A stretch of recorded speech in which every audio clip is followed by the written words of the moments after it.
Angela was a top student whose parents put academics above everything else. But after her father found a worrying tape in her room, her family was finally introduced to a different side of her. Angela was a straight-A high school student.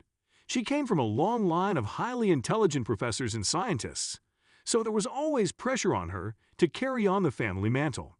She worked tirelessly to achieve good grades so as not to spoil the reputation of her family lineage.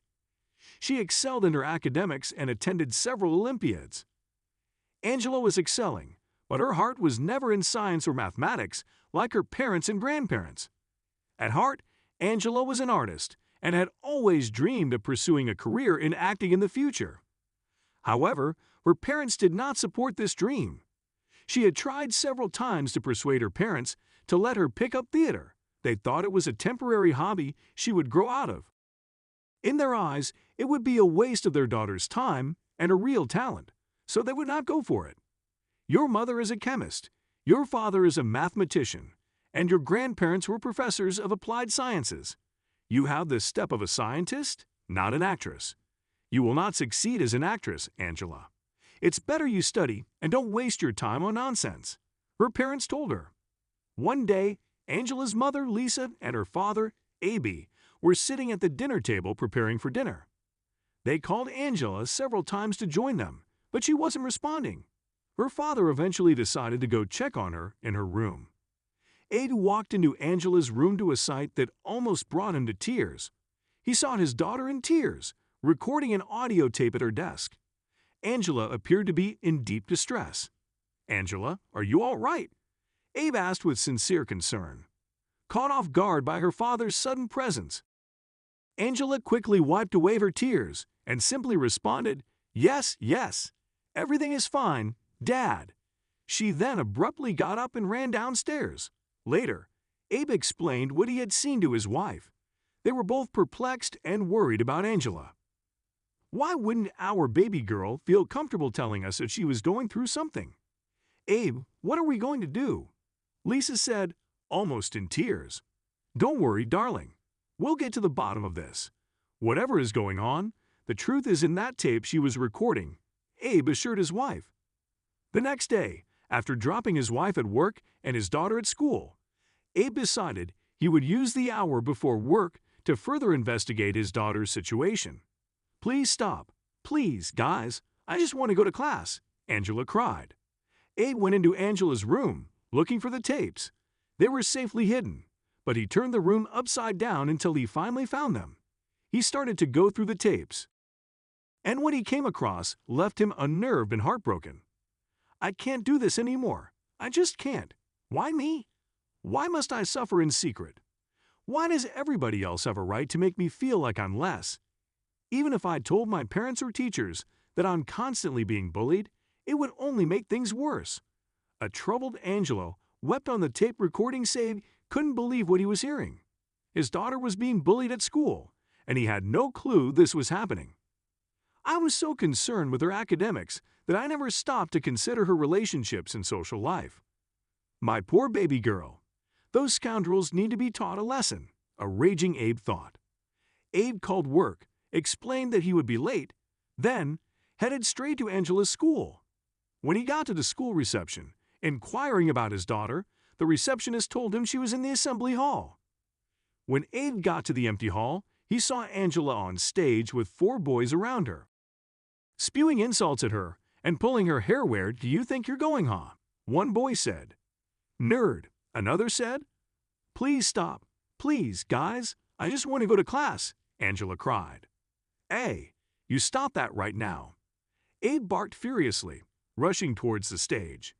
Before Angela could even say anything, Abe grabbed 2 boys by the ears, intending to drag them all the way to the principal's office. "You two better follow me if you know what's good for you," Abe yelled at the 2 other boys. "I wanted to. I really did. It's just that you and Mom have never been supportive of my passion for drama." "Excuse me, sir? What do you think you're doing? Leave those children alone now," Miss Crawford, the drama teacher, said from the front row of the hall. "What?" Abe asked, completely confused. He hadn't noticed Miss Crawford there the whole time. "Please calm down, sir," Miss Crawford insisted. Once Abe had finally calmed down, Miss Crawford and Angela explained to Abe that what he had walked into was a rehearsal for an upcoming play on bullying. Miss Crawford explained that Angela was playing the lead role and was an incredible actress. So when I walked into you crying with the tape, was that all part of the play as well? Abe asked his daughter, trying to make sense of everything. Yes, that was all part of a task Miss Crawford had given us for the play. I was in character, Angela explained. I feel like such an idiot. Why wouldn't you tell me any of this, Angela? Abe asked, disheartened. I wanted to, I really did. It's just that you and Mom have never been supportive of my passion for drama. I really wanted to do this play, and I was afraid you guys wouldn't let me. So I kept it a secret, Angela confessed. Abe felt ashamed of his actions. But even more than that, he felt guilty for discouraging his daughter so much that she didn't feel comfortable sharing her dreams with him. He had always wanted the best for his little girl, but somewhere along the line, he must have forgotten that what's best for her might not necessarily be on his terms. I'm sorry you felt the need to hide such a large part of yourself from us. Your mother and I should have supported your dreams more. I'm sorry we didn't, my baby. But from now on, all that changes. I promise, Abe concluded, hugging his daughter warmly. Thank you, Dad. I love you, Angela said, almost in tears. I love you too, mine angel. More than you'd ever know, Abe professed, also fighting back his tears from that day on. Abe stuck to his promise, and he and his wife supported their daughter's dreams more. Abe's wife was a little reluctant at first, but when Abe explained how passionate she was about drama, she finally opened up to the idea of pursuing drama. Abe even convinced her to go to Angela's play. Finally, the night of the play came. Abe and Lisa were both there to support their daughter, and while they were excited for her, they were never ready for what they experienced that night. Angela completely stole the show. Her parents had never seen her like that before. The presence and emotion she brought on stage was a side of Angela they had never witnessed in all the years of raising Angela. That's my baby. Lisa even yelled at one point in the play, clapping hysterically out of sync to the surprise of the rest of the audience. They had both become her biggest fans and personal cheerleaders. After the performance, they approached Angela, and her mother earnestly confessed, I was wrong, dear. I'm so sorry. You are a very talented and amazing actress. You really stole the show today. I'm so proud of you. Thank you, Mom. Thank you both for coming and supporting me. It really means the world to me. Thank you, Mom. Thank you both for coming and supporting me. It really means the world to me, Angela said as they all embraced each other in a warm hug.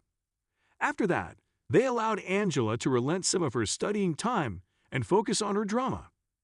Additionally, the newfound support from her parents brought out a new confidence in Angela. She was truly happy. Now that she had backing from her parents, she was even able to spend extra hours after school with Miss Crawford, taking classes and working on various tasks to help improve her acting. After a month of active classes, Miss Crawford came forth with news that would leave Angela over the moon. Ma'am, you said you had something to tell me. What is it? I'd never seen you excited like this before, a curious Angela said, eager to discover why her teacher had been acting so strange. Okay. After our lesson, I wanted to make a whole thing of it, but you know I'm not good with secrets. If I hold it in any longer, I'm going to explode, an excited Miss Crawford explained. So, what's up? Angela asked, nervously leaning closer with excitement. I received an invitation requesting you to play a role for an upcoming role, Miss Crawford explained. A role? That's in a new school play. I thought we were done for the season. Angela responded, slightly confused. No, not for the school. For the local theater. This is big, Angela. Miss Crawford exclaimed with a loud yelp of excitement. But how? Angela asked, bewildered. The local theater director was at our play last month, and she thought you were absolutely phenomenal, Miss Crawford explained. Wow, I don't know what to say. She loved you, Angela. She's offering you a pretty big role. It's all the way up from here, my girl. Miss Crawford explained before pouncing on Angela with a huge hug. Angela told her parents, and they were completely over the moon. They had come to understand and appreciate the many talents their child was blessed with. Angela worked around the clock preparing for the play, and she was absolutely magnificent when the day finally came. From that day on, her parents never missed a single play. What can we learn from this story? Do not project your hopes and dreams on your children. Angela's parents limited the possibilities of her future and neglected her passion and talent because they hoped for her to do things as they did. However, the reality of the situation is that her road was unlike theirs. We are all different and unique. Angela's parents had not only summed up their daughter into a certain category, but to a larger degree themselves. We are all multilayered, and it is necessary for us to unearth these layers to become our best selves.